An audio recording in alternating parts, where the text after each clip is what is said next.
हर political party के लिए बहुत जरूरी हो जाता है। इलेक्शन जीतो, इलेक्शन के लिए प्रचार करो, लेकिन लोगों को मत बांटो। सर जय हिंद, कर्नल जयेश सोढ़ी सर, शुक्रिया। जय हिंद सर, आपने समय दिया, थैंक यू इसके लिए।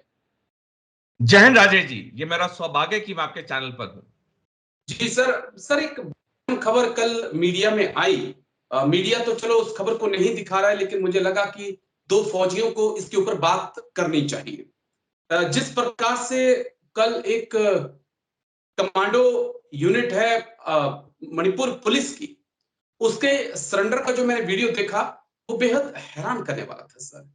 और अगर जिन लोगों ने स्टेट की रक्षा करनी है, देश की रक्षा करनी है, अगर वही हथियार डालेंगे तो फिर आगे कैसे चलेगा सर? क्यों ऐसी परिस्थितियां पैदा हो रही हैं कि जहां पर हाईली ट्रेन्ड कमांडो भी अपने हथियार जो हैं वो सरेंडर कर रहे हैं सर? राजेश जी, कल मणिपुर पुलिस के 200 कमांडोज ने अपने हथियार जमीन पर रख दिए, क्योंकि उन्हें परमिशन नहीं मिली थी अपने एक एएसपी और एक सैनिक को छुड़वाने की, जिन्हें आतंकवादियों ने वहां पे किडनैप कर लिया था। और इसी के प्रोटेस्ट में उन्होंने अपने हथियार डाल दिए और जमीन पे रख दिया, और इसका वीडियो, जैसे आपने सही कहा, वायरल हुआ और कई प्रिंट मीडिया पब्लिकेशन में भी आर्टिकल छपा है। ये जो एक्शन हुआ है, हम दोनों फौजी होते हुए समझ सकते हैं, ये बहुत ही एक इसका गहरा प्रभाव पड़ सकता है, पड़ रहा है।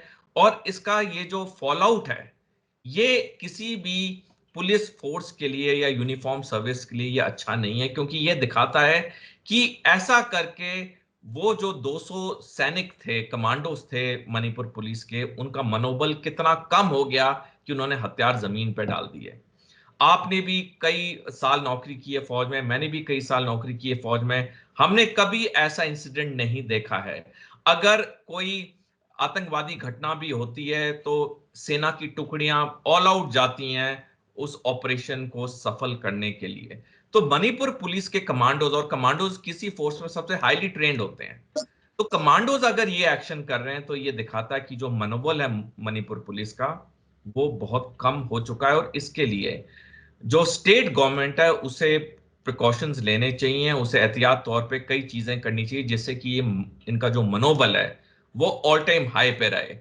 क्योंकि अगर यूनिफॉर्म फोर्सेस का, चाहे वो पुलिस हो, चाहे वो पैरामिलिट्री हो, चाहे वो सेना हो, अगर यूनिफॉर्म फोर्सेस का मनोबल कम हो जाता है तो ये सीधा सीधा दावत है उस प्रदेश में, उस जगह में और गंभीर घटनाएं होने की। और मणिपुर क्योंकि एक बॉर्डर स्टेट है, बॉर्डर स्टेट ज्यादा सेंसिटिव होते हैं। भारत के लिए सारे राज्य इक्वल हैं, लेकिन बॉर्डर स्टेट ज्यादा सेंसिटिव होते हैं, क्योंकि वहां पे बॉर्डर के उस पार कई देश होते हैं जो कि भारत की खुशहाली के साथ खुश नहीं होते हैं, और वो चाहते हैं कि कुछ ऐसी घटनाएं हो जिसका वो पूरा फायदा उठाएं। और मेरे को कोई हिचक नहीं है कहते हुए कि मणिपुर से ज्यादा दूर चीन है नहीं। चीन म्यांमार के कॉन्ड्यूट के थ्रू काफी हरकतें कर रहा है हमारे नॉर्थ ईस्ट में। मैं आपके दर्शकों से अनुरोध करूंगा, जब भी उन्हें मौका मिले किताब जरूर पढ़ें जिसका नाम है ग्रेट गेम ईस्ट, जो कि एक विदेशी नागरिक ने लिखी है, जिसका नाम है बर्टल लिंटनर। बर्टल जी लिंटनर ने बड़े अच्छे फैक्ट्स और फिगर्स के साथ इस किताब में बताया कि चीन कैसे इस पूरे इलाके में अपना दबदबा बनाने के लिए कई आतंकवादियों संगठनों को पैसा भी दे रहा है और हथियार भी दे रहा है।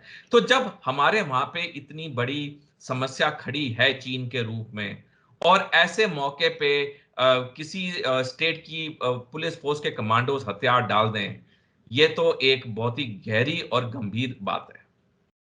जी सर, बस एक पॉइंट और मैं बहुत जल्दी से आपसे समझना चाहूंगा।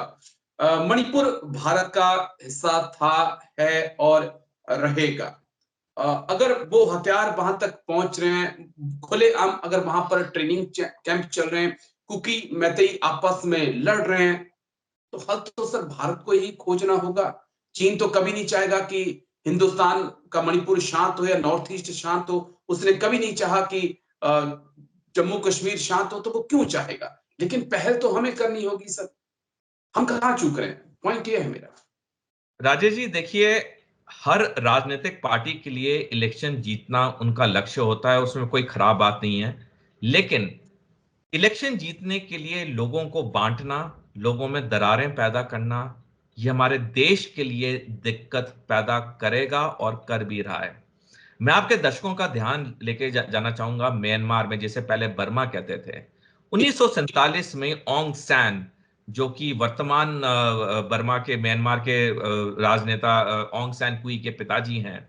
ऑंग सैन ने 1947 में कहा था कि अगर बर्मा की यूनिटी इन डाइवर्सिटी के साथ खेला गया, बर्मा के कई धर्मों के साथ खेला गया, तो बर्मा इतने मुश्किल में फंस जाएगा कि निकल नहीं पाएगा। अगले साल 1948 में बर्मा को आजादी मिली और उसके कुछ दिन पहले ही ऑंग सैन की हत्या कर दी गई। 1948 से 1962 तक वहां पे एक डेमोक्रेटिक सरकार रही। उन्होंने यूनिटी इन डाइवर्सिटी के साथ खिलवाड़ नहीं किया, सारे धर्मों को उन्होंने इक्वल इज्जत दी। लेकिन 1962 में मिलिट्री जुंता पहली बार वहां सत्ता में आई, उन्होंने सत्ता हासिल की और उन्होंने यूनिटी इन डाइवर्सिटी के साथ खिलवाड़ करना ऐसा शुरू किया कि आज हम देख रहे हैं कि म्यांमार टूटने के कगार पे है। पिछले महीने ही म्यांमार के राष्ट्रपति ने बयान दिया कि जिस तरह से म्यांमार के अंदरूनी हालात हैं, म्यांमार छोटे देशों में टूट सकता है। यानी कि हर पॉलिटिकल पार्टी के लिए बहुत जरूरी हो जाता है इलेक्शन जीतो, इलेक्शन के लिए प्रचार करो, लेकिन लोगों को मत बांटो। क्योंकि अगर लोगों को बांटोगे, इलेक्शन तो जीत जाओगे, लेकिन देश का जो नुकसान होगा वो आने वाला वक्त बताएगा, और वो इतना बुरा नुकसान होगा जिसका सामने सबसे बड़ा प्रमाण हमारा म्यांमार है। जी सर, और मुझे लगता है कि यहीं पर देश के पूर्व फौजियों की अहम भूमिका हो जाती है सर। जिस प्रकार से हम और आप बैठे हैं, इस प्रकार से फौजियों को बैठना होगा और बताना होगा कि नहीं, राजनीति से हटकर ये हमारा देश है और हमें इसे मजबूत रखना है। जब ये मुट्ठी बंद रहेगी तब ताकत रहेगी, अगर ये मुट्ठी खुल जाएगी तो इसके अंदर क्या है वो दुनिया देख लेगी और उसका फायदा उठाएगी। लेकिन बहुत बहुत शुक्रिया सर, बहुत बहुत शुक्रिया कर्नल जे.एस. सोढी सर, आपने दिल की बात आज मुझसे कही है और मैं सच में भावुक हुआ हूं और बहुत अच्छी बात मुझे लगी है। थैंक यू सर, जय हिंद इसके लिए। Thank you sir.